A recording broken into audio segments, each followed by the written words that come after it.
Assalamualaikum warahmatullahi wabarakatuh. Perkenalkan, nama saya Noviana Nursantika sebagai moderator dan juga penyaji 1. Saya Tieka Widawati sebagai penyaji 2. Saya Siti Maratul Seriha sebagai penyaji 3. Saya Rusda Diana sebagai penyaji 4. Di sini saya dan juga teman-teman saya akan menjelaskan tentang mitigasi bencana banjir beserta satu daerah yang sering terdampak, yaitu Kota Tangerang Selatan. Sebelum lanjut ke pembahasan, apakah kalian sudah mengetahui apa itu mitigasi bencana? Mitigasi bencana adalah segala upaya untuk mengurangi resiko bencana. Program mitigasi bencana dapat dilakukan melalui pembangunan secara fisik maupun peningkatan kemampuan menghadapi ancaman bencana. Sedangkan banjir adalah peristiwa bencana alam yang terjadi ketika aliran air yang berlebihan merendam daratan.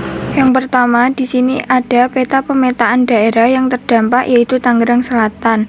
Daerah yang ditandai dengan kotak berwarna merah adalah daerah yang sering terdampak.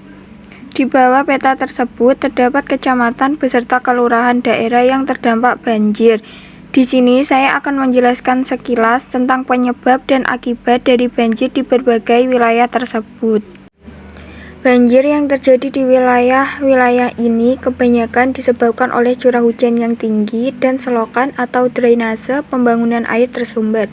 Akibatnya air menguap ke permukaan dan menyebabkan banjir dengan tinggi berkisar 30-100 cm. Hal tersebut membuat warga di sekitarnya resah karena dapat mengganggu aktivitas. Nah, berikutnya teman saya akan menjelaskan mengenai upaya yang dapat dilakukan sebelum banjir terjadi. Di sini saya akan menjelaskan upaya yang dapat dilakukan sebelum terjadi banjir.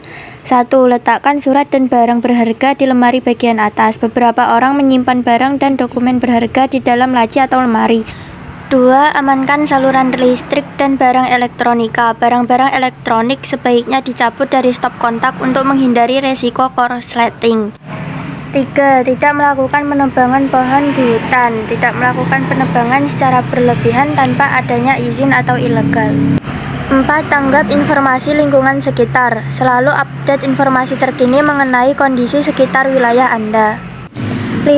Kenali datangnya musim penghujan. Musim hujan terjadi di daerah yang beriklim tropis. Musim hujan terjadi setelah musim kemarau sudah selesai.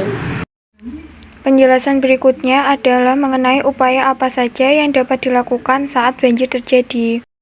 Berikut saya akan menjelaskan upaya yang dilakukan saat banjir terjadi. 1. Lakukan evakuasi diri dan keluarga ke tempat yang lebih tinggi, contohnya seperti atap rumah atau rumah yang bertingkat.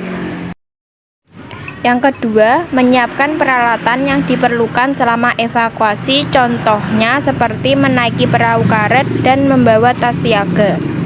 Yang ketiga, menyiapkan makanan kering atau instan seperti roti dan mie. Yang keempat, menggunakan sepatu boot dan sarung tangan agar terlindungi dari genangan air banjir dan agar terhindar dari bakteri. Yang kelima, menyiapkan berbagai macam obat-obatan yang diperlukan untuk melakukan pertolongan pertama, contohnya seperti P3K. Nah, penjelasan yang terakhir adalah mengenai upaya apa saja yang dapat dilakukan setelah banjir terjadi. Di sini saya akan menjelaskan upaya yang dilakukan setelah banjir terjadi. 1. Hindari air banjir karena ada kemungkinan terkontaminasi zat-zat berbahaya. 2. Waspada dengan instalasi listrik. 3. Hindari area yang airnya baru surut. 4. Hindari air yang bergerak. 5. Hindari lokasi yang masih terkena banjir. Nah, itulah yang dapat saya dan juga teman-teman saya sampaikan. Semoga bermanfaat.